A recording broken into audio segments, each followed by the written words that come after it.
Ito ang mga zodiac signs na binayayaan ng Divine Angelic Protection. Kung ngayon ka pa lang sa channel na ito, huwag kalimutang i-like at share ang video na ito. Mag-subscribe ka na din. I-click ang bell at all para lagi kang updated sa mga pinakabago kong pampaswerte videos.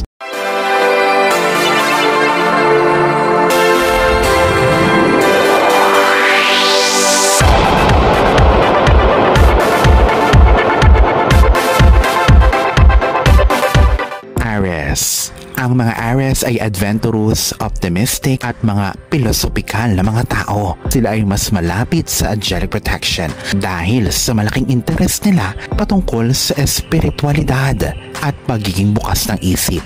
Sila ay pinaniniwalaang nababantayan ng maigi ng kanilang mga guardian angel, ang arkanghel na si Raquel na anghel ng kapayapaan at hustisya ay associated sa mga Aries. Gemini. Sila ay kilala sa pagiging sincere at pagkakaroon ng commitment na makatulong sa iba. Sila ay bukas sa makalangit na gabay dahil sa pagiging grounded nila. Dahil sa dedikasyon nila sa kabutihan, iniisip ng marami na sila ay naliligiran ng mga anghel. Ang kanilang gabay ay si Arkanghel Metatron. Cancer. Ang mga Cancer ay may malakas na emotional connection. Sila ay natural na mga mapag-aruga at may malasakit. Ang kanilang matalas na persepsyon ay ang siyang umaakit ng gabay mula sa langit. Madalas nilang hinahanap ang seguridad at pagiging komportable ng bahay na patuloy na nagtataglay ng angelic protection. Si Arkanghel Gabriel ang kanilang gabay. Leo.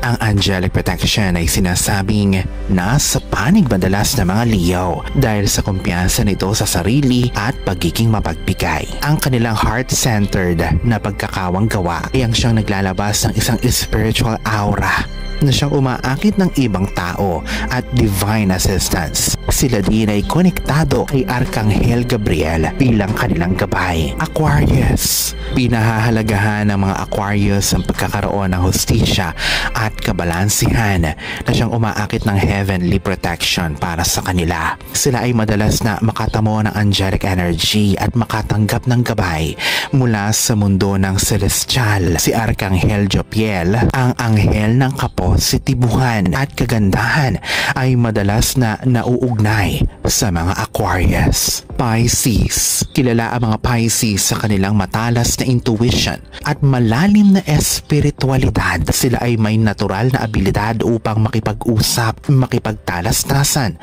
o makipag-communicate sa mga anghel at ginagawa silang zodiac sign na pinaka-inclined sa espiritualidad. Si Arkanghel Sandalphon ay kilala sa paghahatid ng mga dalangin sa kalangitan, ay madalas na associated sa mga Pisces.